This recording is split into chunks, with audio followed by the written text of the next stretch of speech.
Hi everyone, welcome back to Totally Forkable. This is my last video of the year, and so I thought it was only fitting to do the best vegan products of 2020. This is according to me, of course, so it's all completely subjective. Some of these products are either new for 2020 or that I just tried for the first time in 2020, or maybe it's a product that I tried before 2020 and it just remained my favorite product in 2020. So while I do have a lot of different categories on this list, if there was a category that I didn't really have a strong opinion about, I just skipped it altogether because I'm not just gonna pick some random thing just to have a category represented when I don't really eat things in that category that often, if that makes sense. So you'll see what I mean with some categories that I skip over, or with some categories it's a thing that I consume a lot, but I don't really have an opinion on the best of it.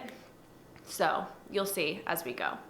So yeah, this is a much more slimmed down list than something say Veg News would do. Yeah, it's much more personal to me, I would say.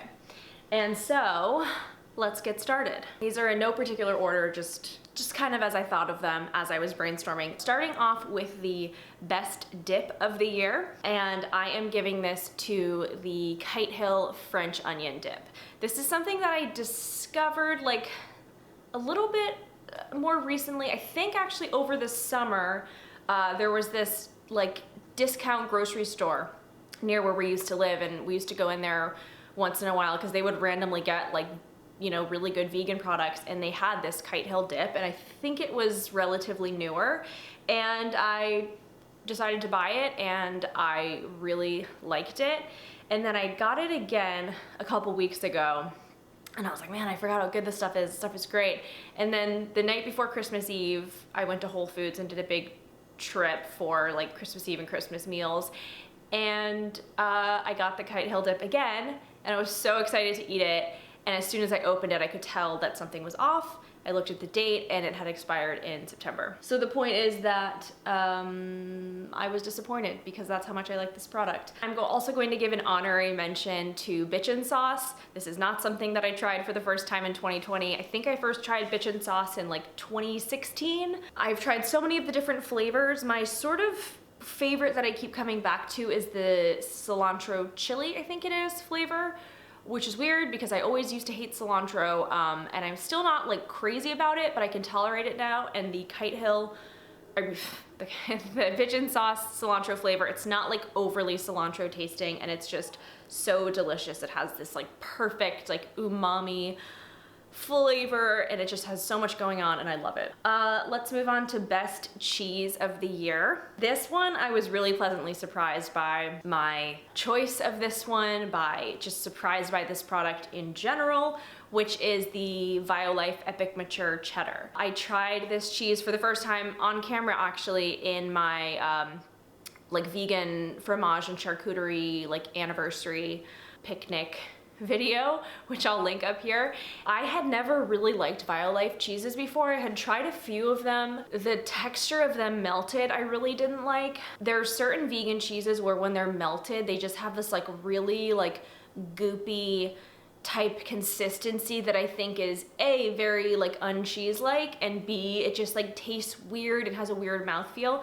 I thought that about Violife cheeses, and Paul's brother actually recommended that we try the mature cheddar. He's it tastes just like a cheddar block.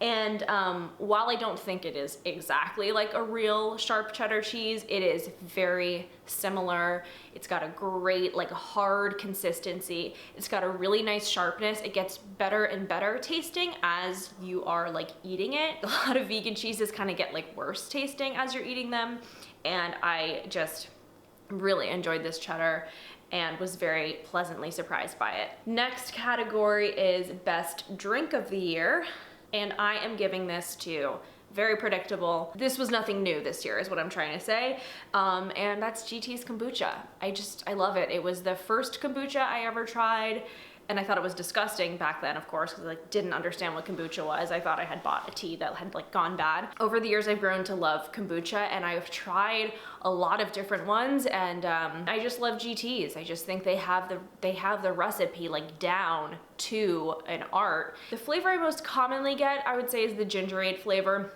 but I tried a new flavor this year that was so good. I've only had it once. I don't even remember where I bought it, but I haven't seen it since then. And it was, I think it was passion berry, and it was just delicious. Oh, we also, major honorable mention to the golden pineapple flavor. We tried that this year for the first time. I think it may have been new this year. It is so delicious tasting. It has, I think it has like sage in it or something. It has some like herb in it that just, it's so delicious. It's sweet. It's much sweeter than the other ones. But yeah, just GTs in general. This category, this is one that I was like on the fence about including because it's not something that I eat like that often, but I decided to include it. The best ravioli of 2020, in my opinion, is the Kite Hill ravioli.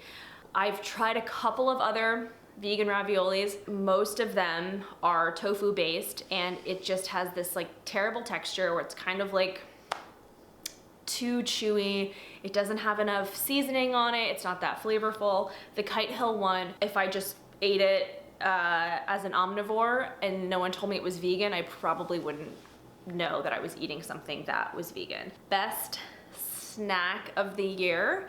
This is a big one, as I am a very big snack lover, and probably won't surprise you guys if you follow my channel, you know, if you've watched any of my recent videos. My favorite snack of the year was definitely the Outstanding Foods takeout puffs. They were so different from any other vegan snack I've tried. They were delicious. It was a kind of an innovative concept. I'm actually gonna place an order. I gotta place an order for those because they are doing like 30% off until the end of the year, and I wanna try their pork rinds as well. So I'm gonna be ordering more of those. And yeah, that was my favorite snack. Next category is the best boxed vegan mac and cheese. This is something that I like buy pretty often. I think it's a really great option to have just in your cabinet for when you do need a quick lunch, and they're not like, it's not necessarily like a health food, but it's also not super unhealthy, and I love adding in some spinach and some green peas, and so I feel like I'm giving it like a protein boost, a little bit more nutrition. There's two that I really liked that I discovered or tried for the first time this year.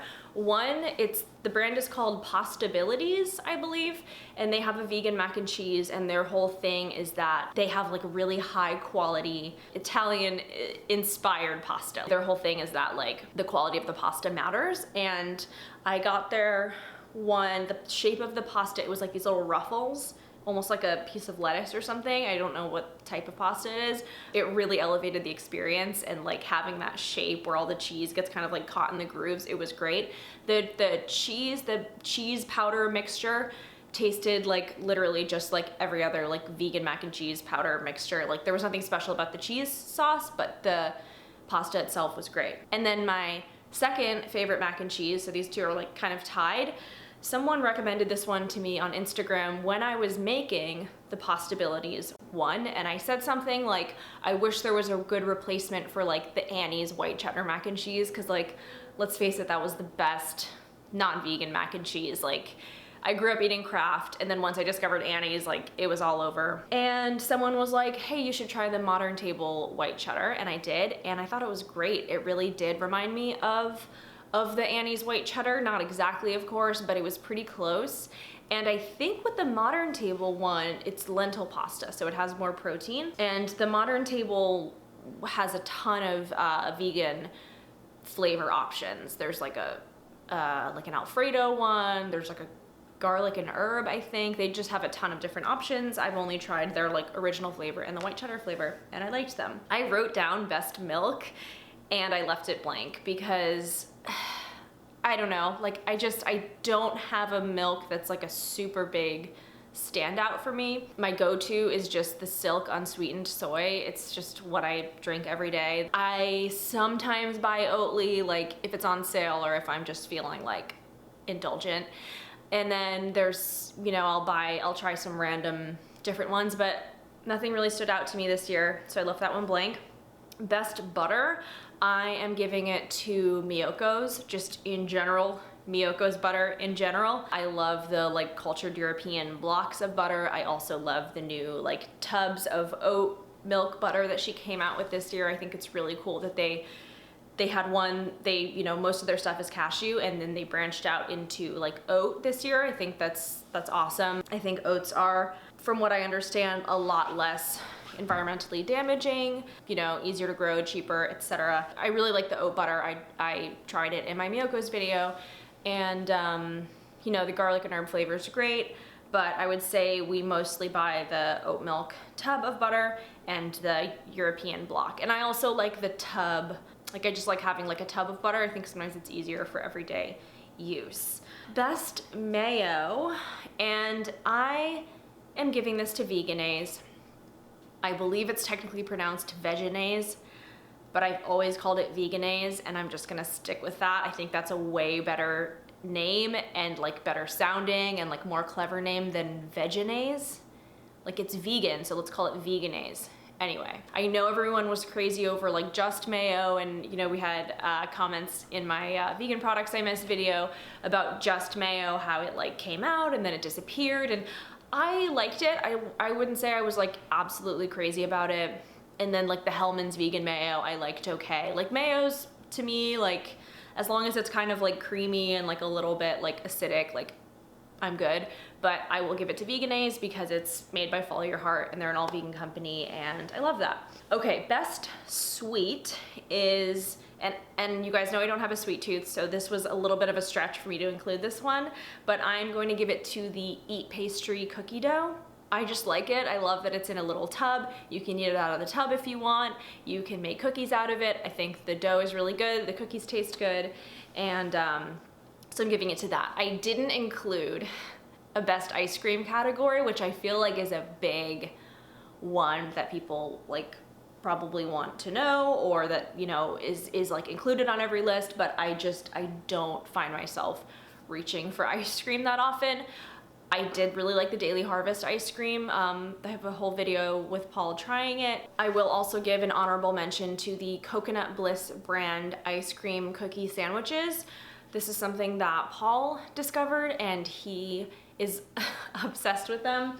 They are like really, I don't want to say they're like healthy because it is like a vegan junk food, processed food kind of thing, but the cookies themselves have a lot of like good stuff in them. They have like hemp and this and that, and like they're not like sickening in the way that like you would think they would be, in the way that like the Cool House ones are. What are we doing next? Okay, here's a category that is a big one also to include, but I really didn't have an opinion about it, which is weird because there was so much of it this year. Best mock meat. I wish I had more of an opinion on this, but I really just don't. Like, I don't know. I enjoyed eating the Impossible Burger this year. I used to only like the Beyond Burger, the original Impossible Burger when it was made out of wheat. I didn't really like that one. When they redid the formula and made it with soy, I really like the flavor a lot. I also tried the Light Life chicken strips for the first time, and I was very pleasantly surprised by those. I know I talked in the last video or 2 videos ago about how there's like no good replacement for Beyond Chicken. This is the one product that to me came kind of close to Beyond Chicken. And then like this isn't a product, but something that I really enjoyed, really grew on me, and I really enjoyed experimenting with more this year is jackfruit. But that's not like a product, it's just a lot of different brands have jackfruit that you can buy, or you can just buy it whole, but I really enjoyed jackfruit this year. I didn't initially include this, but I think I should. Best frozen pizza. I'm going to give it to the Daya pizzas, which again, I know I'm not pronouncing it right. I know it's pronounced Daya. I like saying Daya better, so I'm gonna keep saying that. They redid their cheese recipe this year, and so I should give an honorable mention to them in the cheese category because I think that they leveled up their cheese so much. It was like the original sort of like vegan cheese. It was sort of like the standby for so long, and then all these other brands came out and just like one-upped, and Daya is just like, I'm still here, and we're all kind of like, ugh, like that's not good anymore. But they redid the recipe, I think this year, that's when I started seeing it, and it's so much better. And specifically with their pizza, it just levels up the pizza so much. And the pizza's gluten-free too, which is cool. And I really like the like pepperoni flavor. If I had to pick a favorite frozen pizza, of 2020, that would be it. Lastly, going to end with the best jerky, which I feel like is a big one because I love vegan jerkies and I love trying new ones. This year wasn't a great year in my opinion for like new ones coming out, but I did try one jerky that I really liked, and I've only had it once because I haven't been able to find it since, and it is the Crave brand of vegan jerky. I saw this at a local health food store and it was clearly like vegan jerky, and so I bought it, but I was like, this brand name like kind of sounds familiar, and I tried it. I really liked it. Great texture, like great flavor, and then I looked up Crave and they are like a meat jerky company primarily, but they came out with a vegan jerky, and maybe because they like so clearly specialize in jerky, they just did a really good job with their vegan jerky. But it was great, and then when I went back to the store, they didn't have it anymore. So I don't know what the deal was with that. I would like to try to find it again. I really hope it wasn't just like a one-off thing that they tried and then decided not to do. You know, I feel a little bit weird about like supporting a company that like mainly profits off of like animal-based jerkies, but it is sort of this like age-old question, like, do we just support the vegan companies, or do we support the, you know, more traditional like meat and dairy companies that are going out of their way to like try to cater to vegans? Obviously, I totally understand people only wanting to support vegan companies. I get that. I personally don't mind supporting a company that primarily profits off of dead animals when they are attempting to cater to vegans. It is a weird concept, but I think it is this kind of just like pat on the back, like, good job, keep going, yay, like, yeah, like there is a demand for this stuff. Anyway, so I really liked the Crave jerky and I hope it sticks around. And that's it for 2020. Thank you guys so much for subscribing to my channel, following along. This has been a fun year for me of, you know, just putting out as much content as I could, trying to be more consistent with my content, growing my channel more, and I'm really excited for what's to come in 2021. I know that a lot of my more recent videos have been like heavily like vegan product related, and I realized that there's just kind of a lot of videos about like packaged products, and I don't know necessarily like why that's been a trend, but I have a lot more videos planned for the near future that are completely different from this. So if you're kind of like sick of these videos, don't worry, I've got a lot more coming. Yeah, that's it. Subscribe if you're not already. Hit the bell, give this video a thumbs up if you agreed with my categories, or, you know, let me know, like I said, if you didn't agree. And I hope everyone has a safe and happy new year, and I'll see you in 2021. Bye.